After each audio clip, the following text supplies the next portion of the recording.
हाय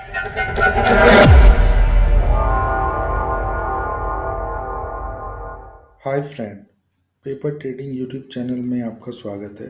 दोस्तों, paper trading YouTube channel केवल और केवल एजुकेशनल पर्पज के लिए बनाया गया है, जिस पर हम पेपर ट्रेडिंग से रिलेटेड ट्रेड शेयर करते हैं और मार्केट का एनालिसिस करते हैं।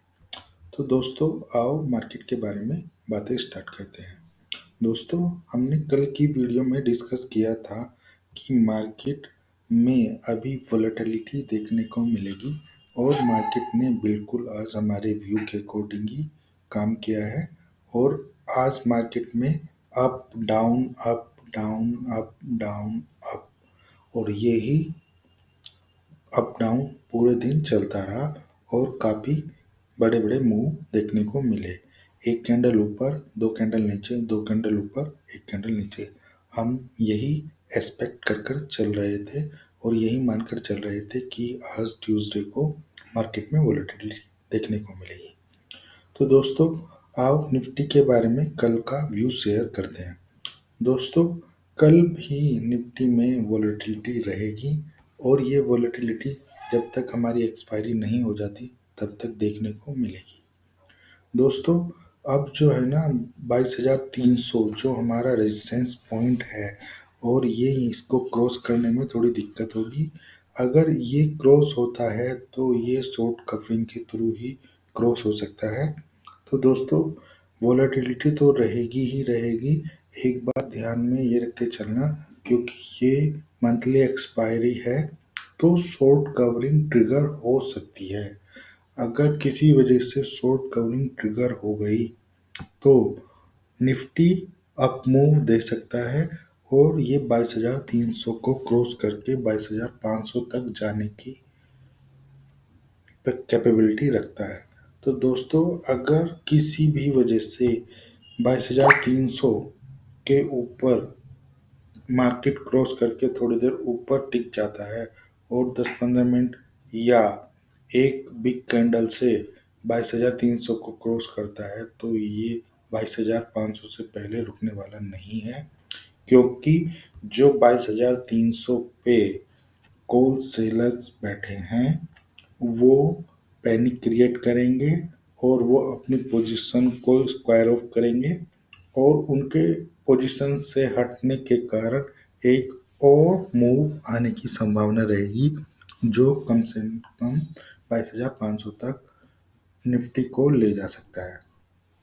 तो दोस्तों, ये तो हमारा बुलिश मूव के बारे में डिस्कशन था। लेकिन किसी वजह से अगर निफ्टी में सेलिंग देखने को मिल जाती है तो क्या, तो हम 22,800 तक निफ्टी में एक डाउन मूव की भी संभावना मानकर चल रहे हैं। तो अगर निफ्टी किसी भी वजह से 22,800 के आसपास आकर थोड़ी देर रुकता है और यहाँ पर ट्रेड करता है, तो हम यहाँ से किसी भी बुलिश पैटर्न बनने के बाद उसको यहाँ से निकलने के बाद हम एक बुलिश ट्रेड प्लान कर सकते हैं। या तो डबल बॉटम बने या डब्ल्यू पैटर्न बने या हेड एंड शोल्डर बने, रिवर्स हेड एंड शोल्डर बने। तो यहाँ से एक, अगर ये प्राइस एक्शन बनता है तो हम यहाँ से एक बुलिश ट्रेड प्लान कर सकते हैं। तो लेकिन अगर किसी वजह से मार्केट यहीं पे ओपन होता है और अप डाउन करता रहता है तो वोलेटिलिटी तो रहेगी ही रहेगी। हो सकता है ये भी कि निफ्टी ऊपर जाए, नीचे जाए और यहीं पे आकर मंथली एक्सपायरी भी दे दे। तो तीनों सिनेरियो हो सकते हैं, लेकिन प्रोबेबिलिटी केवल और केवल जो ज़्यादा है वो अप मूव की ही है। क्योंकि मार्केट बुलिश है, ग्लोबल मार्केट भी बुलिश है, सेंटीमेंट भी बुलिश है, सब चीज़ बुलिश चल रही है। अभी बेयरिश का कोई सीन नज़र नहीं आ रहा है। हाँ, हम मार्केट को थोड़ा बुलिश टू साइडवेज कह सकते हैं, लेकिन वो साइडवेज इतना आसान नहीं होगा। सबके स्टॉप लॉस हंटिंग होंगे। अगर कोई भी बाई या सेल करेगा तो सबके स्टॉप लॉस हंटिंग होंगे। दोस्तों, अगर आपको ट्रेड बनाना है तो केवल बॉटम से प्लान करें या जो हमारा रेजिस्टेंस पॉइंट है वहाँ से सेलिंग का प्लान करें। बीच में अगर आप कोई भी प्लान करते हैं तो वहाँ पे स्टॉप लॉस हिट होने की संभावना ज़्यादा है। दोस्तों अब बैंक निफ्टी के बारे में भी डिस्कस कर लेते हैं। दोस्तों ये बैंक निफ्टी का 15 मिनट का चार्ट है। बैंक निफ्टी ने भी हमारे व्यू के अकॉर्डिंग ही बहुत अच्छा परफॉर्म किया है। जैसे कि हमने कल अपने व्यू के अकॉर्डिंग शेयर किया था कि बैंक निफ्टी में भी वॉलेटिलिटी देखने को मिलेगी और बैंक निफ्टी ने भी हमारे व्यू के अकॉर्डिंग ही परफॉर्म किया है।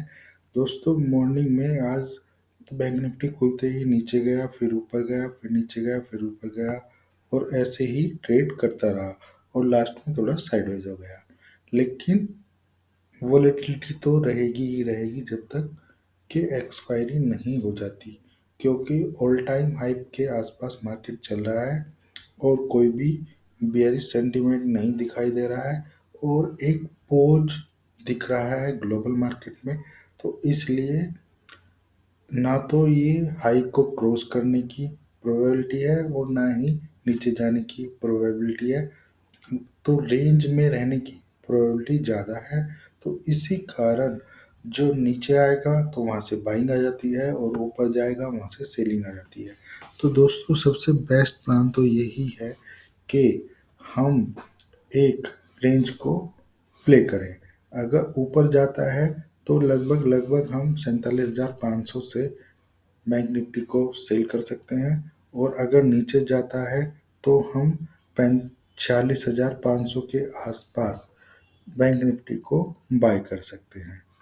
यानी कि हम सॉरी 45,500 45,500 के आसपास हम बैंक निफ्टी को बाय कर सकते हैं। तो दोस्तों ये हमारी रेंज है जो कि हम प्ले कर सकते हैं यहाँ से यहाँ तक। तो हम यहाँ से लेके यहाँ तक की रेंज 47,500 से लेके 45,500 लगभग 2,000 पॉइंट की रेंज है और इसको हम प्ले कर सकते हैं अगले 2 दिन के लिए। तो दोस्तों क्योंकि बैंक निफ्टी के लिए 1,000 पॉइंट अप डाउन करना ज़्यादा बड़ी बात नहीं है। बैंक निफ्टी 1,000 पॉइंट आराम से मूव कर सकता है और मंथली एक्सपायरी को तो बैंक निफ्टी आराम से ही मूव कर सकता है। तो दोस्तों हम मान के यही चल रहे हैं कि बैंक निफ्टी इस रेंज को ब्रेक करने में थोड़ी मुसीबत हो सकती है, थोड़ी परेशानी का सामना करना पड़ सकता है। इसको पार करने के लिए बैंक निफ्टी को शॉर्ट कवरिंग चाहिए और शॉर्ट कवरिंग तभी आ सकती है जब बैंक निफ्टी लगभग लगभग अपने 47,500 को क्रॉस करके थोड़ी देर रुके तो वहाँ से थोड़ी देर बाद शॉर्ट कवरिंग ट्रिगर हो सकती है जो उसको अप मूव दे सकती है। लेकिन जब तक 47,500 पे तकड़ा रेजिस्टेंस है और वहाँ से ये नीचे आ जाता है तो कोई शॉर्ट कवरिंग की संभावना नहीं रहेगी। शॉर्ट कवरिंग की संभावना हम तभी मानकर चलेंगे जब बैंक निफ्टी 47,500 के ऊपर थोड़ी देर टिके और ट्रेड करें। नहीं तो बेस्ट चांस यही है कि हम इस रेंज को प्ले करते रहें, लेकिन इसमें वॉलेटिलिटी बहुत रहेगी। तो बेस्ट प्लान ये होगा कि नीचे जाए तो वहाँ से बाई कर लें और ऊपर जाए वहाँ से सेल कर दें। सबसे बेस्ट यही है मानने के लिए, तो हम यही मानकर ट्रेड करेंगे। बैंक निफ्टी अगर किसी भी वजह से 45,500 के आसपास आ जाता है वहाँ बाई कर लेंगे और 47,500 के आसपास आ जाता है वहाँ से सेल कर देंगे। बीच में हम ट्रेड ना ही करें तो अच्छा रहेगा, क्योंकि हमारे स्टॉप लॉस हिट हो रहे हैं और 2 दिन स्टॉप लॉस ज़्यादा हिट होने की संभावना है। तो दोस्तों आज के लिए यहीं तक।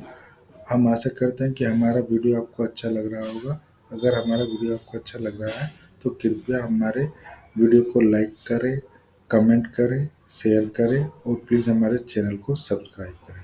धन्यवाद दोस्तों।